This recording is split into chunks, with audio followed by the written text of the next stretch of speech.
All right, see you in a sec. Thank you, bye. Got a jog through the old rectangle of doom and I stumble across a meme. Well, a sort of infographic which was more than it seemed. It showed a picture of some kittens, mostly white with flecks of black. It caught my attention. I read the text because, I love a cat. It said, a fever coat occurs when the mother of the kitten is stressed during pregnancy, and the kitten is then born with a greyish-white fur which eventually fades to black as they age. I blinked, I think. From white noise to blackout, my mind became an abyss. What is this? Why am I empathizing with this cat? I'm not a speciesist, it's not about that, it's a different sensation, not my familiar void, rather a part of my psyche that I actively avoid. But I'd like to delve with minimal mudslinging and discuss my mother, my experience and my upbringing. Her mother sailed to these lands to provide labour for a living. She did not complain, ever growing, ever giving.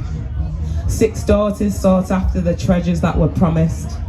Education and jobs if you tone down and remain modest.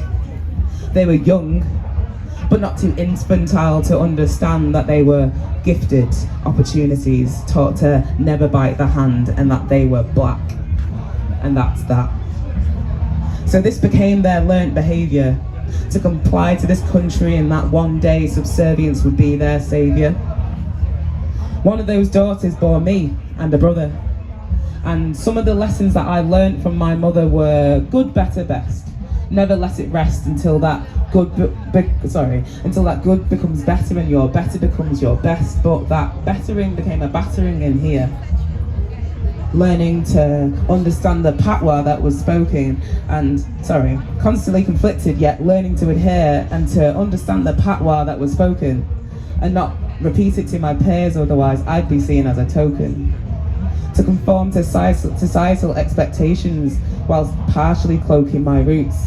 These, the very foundations, the roots I should be watering, but only where I reside. So we never broke of it, maybe a matter of pride. So I found my solace in music. No parental limits were placed. It was mine, I got to choose it, off beats, big bass, tis, heavy riffs, and with this, I grew to become a mighty fine mosher. Hanging out with punks, doing drugs, getting drunk, much to the dismay of my mother. I wore new rocks, wide baggy jeans, fishnets with everything, drew on drippy dramatic eyeliner to represent the sadness within. And though I felt at home on my new metal throne, I was still a shock to that scene. I mean, have you had to justify to some random dude while you're attending a gig and how you discovered this tune? Mate, I'm a sore thumb and you're just rude. So now I'm construed as the black sheep. And that's deep, because that livestock label didn't stop there. It welcomed me in at home pretty much everywhere. To my family, I was the bounty, the Malteser, the coconut girl, because I didn't please them. They grounded me for announcing myself as a Wiccan, and then for dinner we ate Sunday roast with jerk chicken.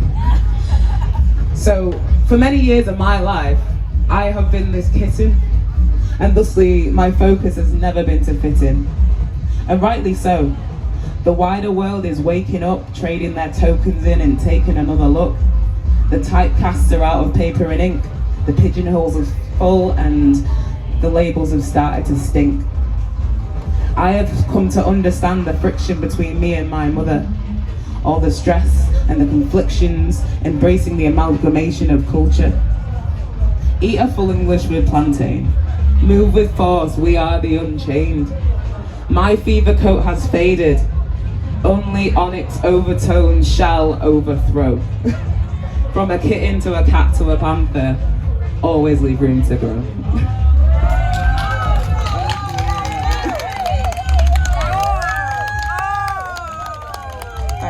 Thank you. Right, this last one's a funny one. 2 days in and Monday might be calling, but I'm drunk on a cocktail of cigs and endorphins and powders and thrills off cheap liquor and pills. I've told all the jokes and worked all the blokes, well, the ones with the coke, I'm not stupid. And I'm giving it an out but pure inflatus. because I know it won't be long till I'm back on hiatus. And on the walk home, that fear factor, it finally sets in. Because the only challenge really is me facing my sins, thinking, why do I do this to myself? Because it is not good for my head and it is not good for my health. And I know that's just pack it in for a bit, because I'm pretty done with doing lines and I'm fucking sick of talking shit. Never quite remembering who I've seen or where I've been, because everything's just sideways, coked up, toked up, horizontal scenes. So will someone kindly take me to the vets and please just put me down? Because I've got nothing left. I'm just a shell with a deep set frown. Got a pity party takeaway, filling up my bed. And now I'm double dropping tea bags and I'm hiding in my head.